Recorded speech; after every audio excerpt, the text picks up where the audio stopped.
Gorene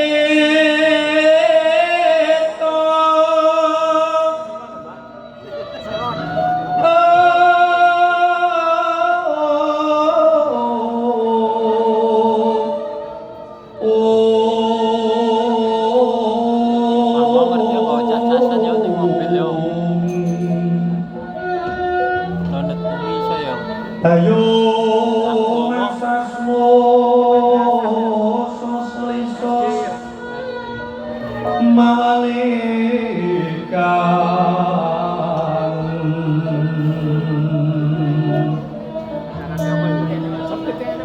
hal tumulak cacar bumi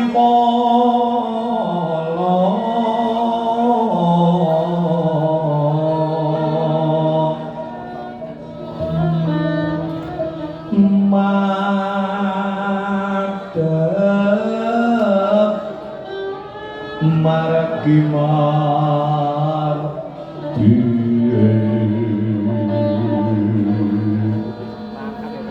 Madan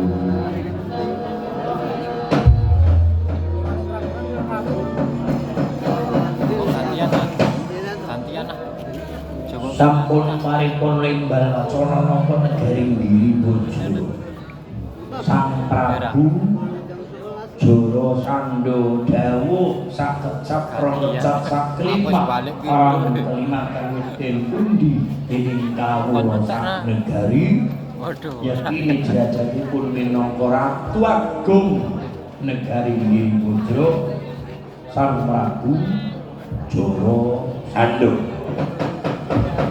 Pinalik gentikan jenarios ingkang mapalaning pundhita punika yen ingkang mapan wonten alun-alun Giri Bojo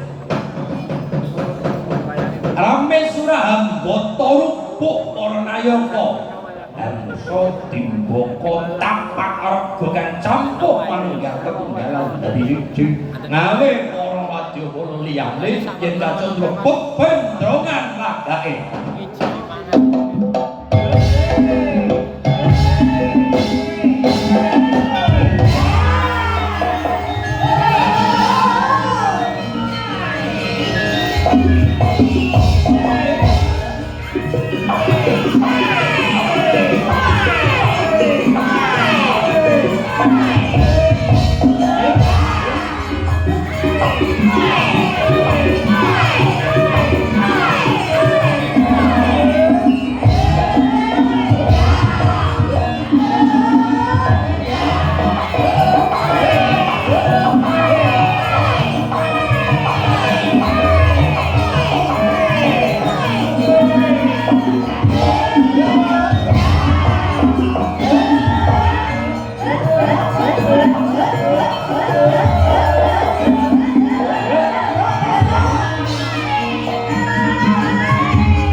Hãy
subscribe cho kênh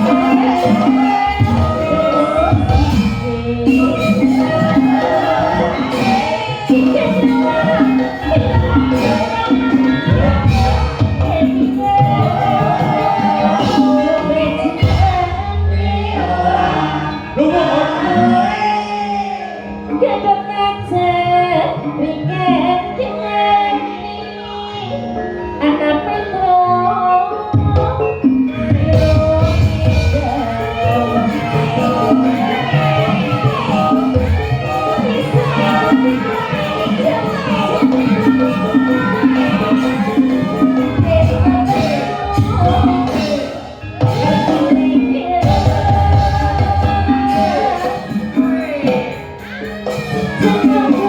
Gõ để không bỏ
lỡ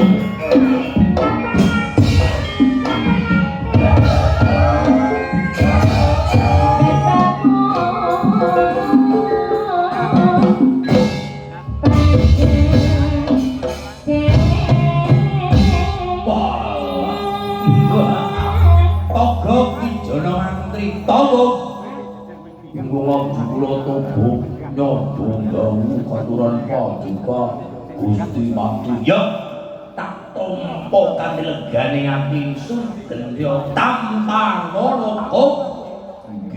Tunggu sarung. Kamu di wonten ing sirah Bunda dadosaken daya kawilujenganing budayanipun. Ya. Mbilung Sarawita. Ngabdi kula Sarawitanya dong dawuh Gusti Pati.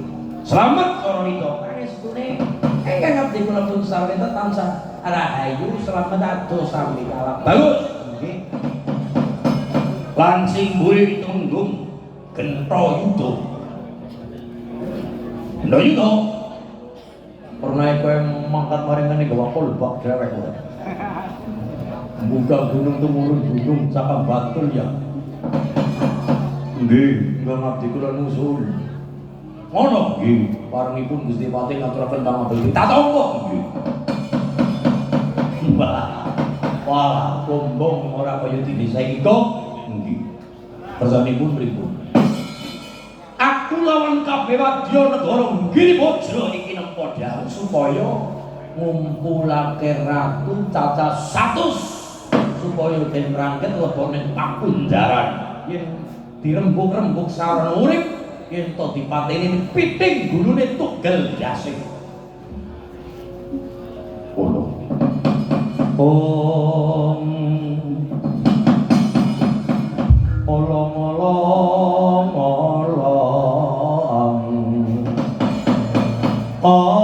olong olong ngumpulaken ratus-ratus duduk mawon kendrong memang itu pada kumpul. oh iki wigati abot mabot ora trimo ngumpulake wong 100 ning ratus-ratus. Kersanipun Bakal anakake pahargyan sesaji ludruk ratus-ratus manfaateni mongko tak gaweno ingkung saka ratus-ratus ki mono kok. nggih kantu mangga. Wong nyatane ora ngerti apa-apa dadi ketularan apa-apane Yirtam. Pene cara gurune nyoleh ngendika ana tetembungan wong kepengin bejak kudune nglebih patang perkara go. Bangun bocah orang gawe patang perkara. Nomor 1 kepriwe? 1 antakuna zaujatuhu sholihatan. Nggih. Kon badan duwe bojo sing saleh atawa nek wong wadon sing sholihah. Kuwi. Nomor 2 Nomor loro auladuhu abroron. apa kuwi? Anak sing saleh sholihah. Oh, kuwi. Sing nomor 3 Hulatuhu sholihin. apa kuwi? Perkumpulan Batir. kanca batir Iya. sing apik. Sing nomor 4 Ayyakuna rizquhu fi baladihi. tegese Nek bisa pun pada golek rezeki nang negarane dhewek. kuwi Yirtam. Iki berarti gumantung nomor 3 Go Apa kuwi? perkumpulan. Kumpulane karo wong ora apik ya ketularan elek kaya kuwi. Iya. Mulane yang melu kewajiban kon golek ratus-ratus kon dipateni gara-gara kanca batir ya kuwi. Iya. Ing atase napa pun dirembuk kanthi pratitis. Wis kok. Persam mejang kedawan gagang kakian catur lem kondo lem ngucap. Iki kewajiban nyambut mula kudu dilakoni aja nganti sisit gawe lega Prabu Jarasandha.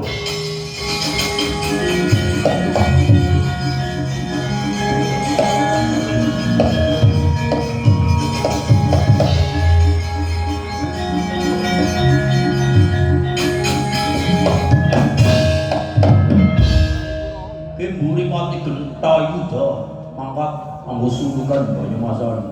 Yang taruh-tatone lagi seneng Banyumas. Wudu diketono Banyumasan. Suluke Mundur Rekyana.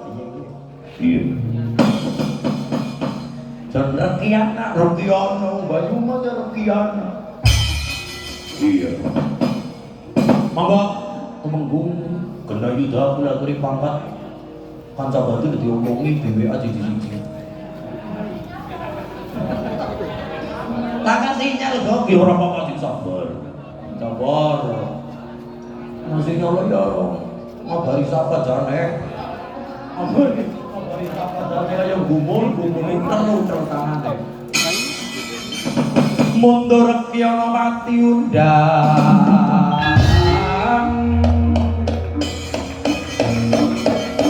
mring pramadya sambil sepa kunjung luaraning pendepere ubar gunang kalapan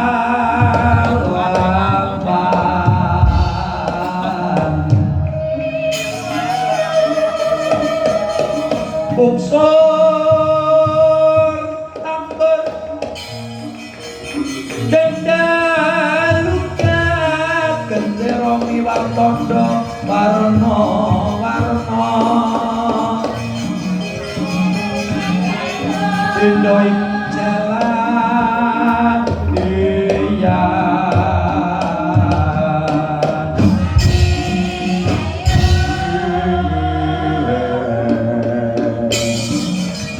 asli kabur wurian